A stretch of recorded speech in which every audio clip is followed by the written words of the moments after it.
Good morning, students. Let's start with the new chapter, that is transport of substances in plants and animals.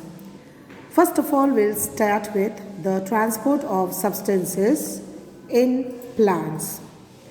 In plants, there are vascular system or a vascular tissue, and this vascular tissue or vascular system consists of the xylem and phloem.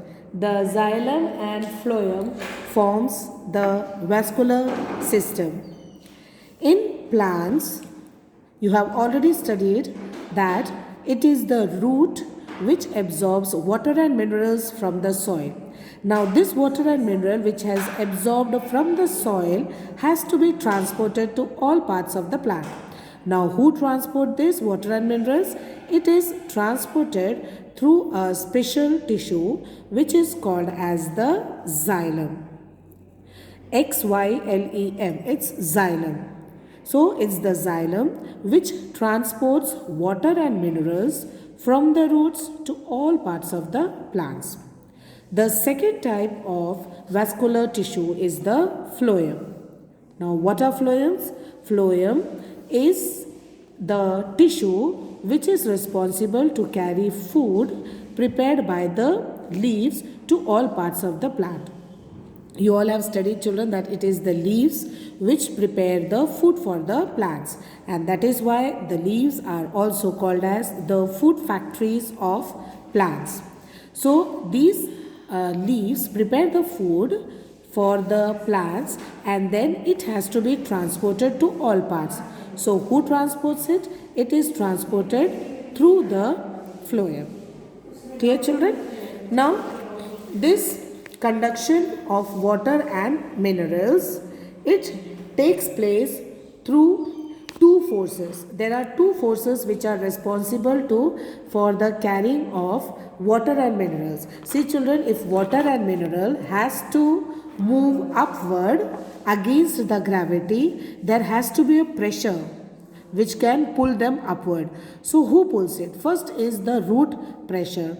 The root of the plant, which is in direct contact with the soil, it absorbs the water from the soil. And when this absorbs the water from the soil, it has a higher concentration of salt than the soil water.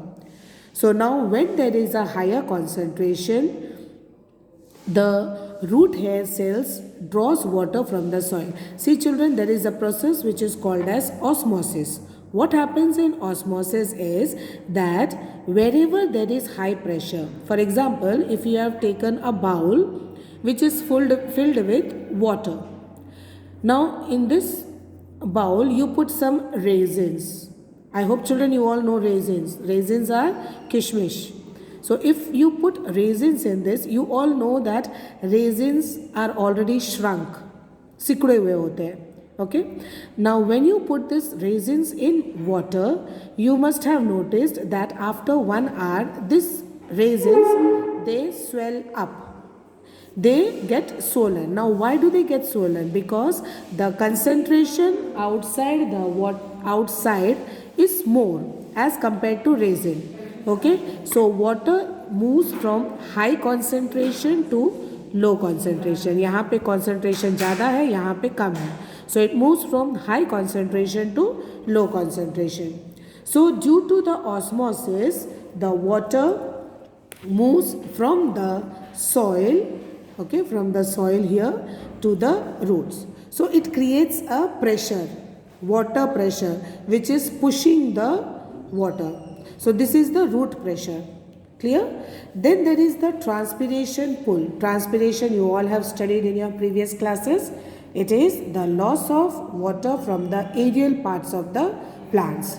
So when this process takes place, that is transpiration. So when the water is lost to the environment. Okay. Now when this water gets lost to the environment, what happens is that this water is getting lost through the environment. So when it is getting lost, there is a stretch in the water column. ये जो phloem है, there is a stretch in this phloem, and because of this stretch, there is a pull is created.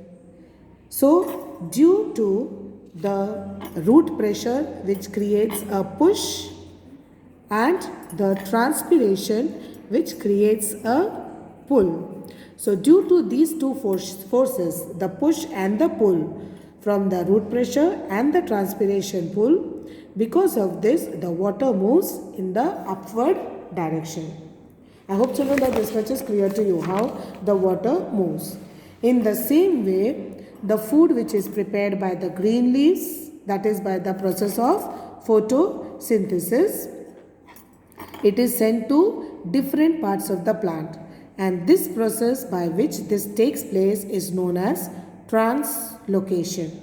So what is translocation? Translocation is the process by which food prepared by the leaves are sent to other parts of the plant body. So this is how transportation takes place in the plants. So I hope children that this much is clear to you. The transportation in human beings we will study in the next class.